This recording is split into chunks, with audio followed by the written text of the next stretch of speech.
In today's video, we're going to be talking about psychology, and more specifically, the psychology of procrastination. Now, if you're somebody that struggles to begin doing your work, or you wait until the last minute to get your work done, then you are absolutely costing yourself.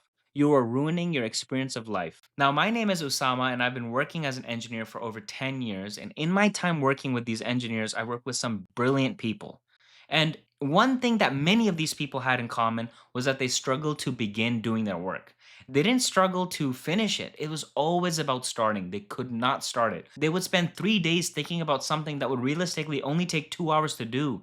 And the worst part was, I was in the same boat. Now, for the longest time, I thought this had to do with discipline, that maybe I didn't have the right routine or the right system in place. But the real reason came down to three important concepts. And once you know these three concepts, you will never look at procrastination in the same way again. Most advice about procrastination just sort of assumes that you're fighting your own laziness. You'll get advice like break it into smaller pieces or set up a timer. And honestly, these things can help a little bit. But in actuality, you're not someone who struggles to do the work. You're somebody who's struggling to begin. And you know yourself. See, whenever a deadline gets close enough, you're somehow able to lock in and focus and get the work done. But the very dangerous problem with this is that you're teaching your brain the same bias once again. You're saying, see, we didn't have to start early. We could wait until the last minute to do this. And all you're doing is validating your procrastination. And smart people procrastinate with the same thought process. And that's what makes smart procrastination so different. Because, see, you're not losing an argument with laziness, you're winning an argument against yourself. And so, now what are these three concepts?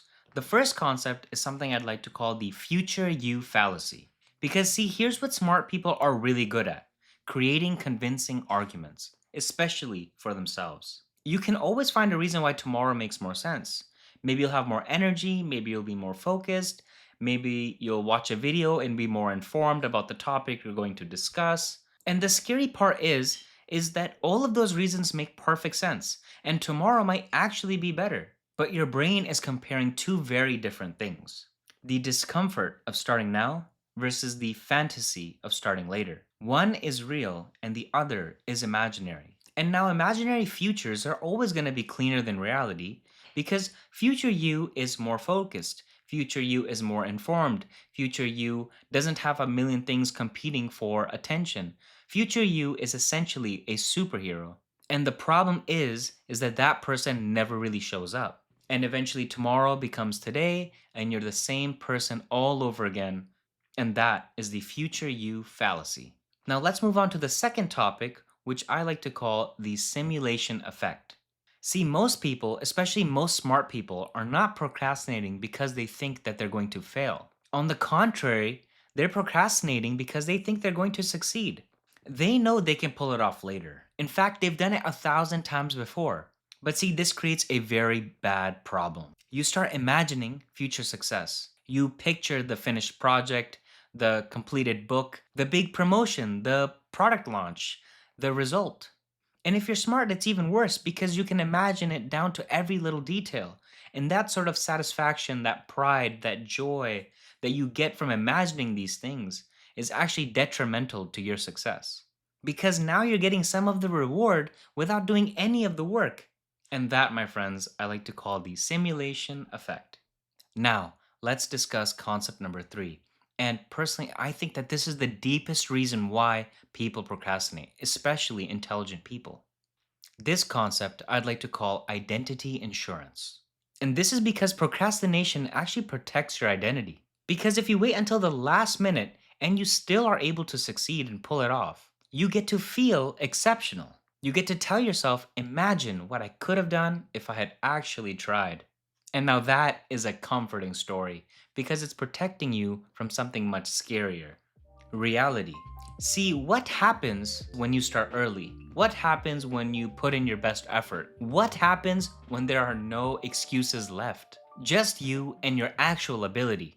Now, for a lot of smart people, this is a very uncomfortable thing to think about because procrastination keeps potential alive, and potential is a lot safer than reality. And so, as long as you wait until the last minute to do something, you'll never have to actually see what your best efforts would have produced. And you get to keep imagining. And like I said, imagination is a lot kinder than reality. And that is the concept of identity insurance. So now let's bring it all back together.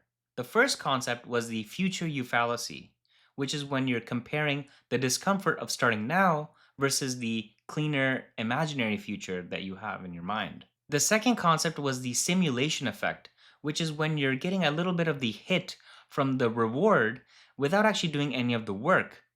And the third concept, identity insurance, when your procrastination is keeping your potential untested.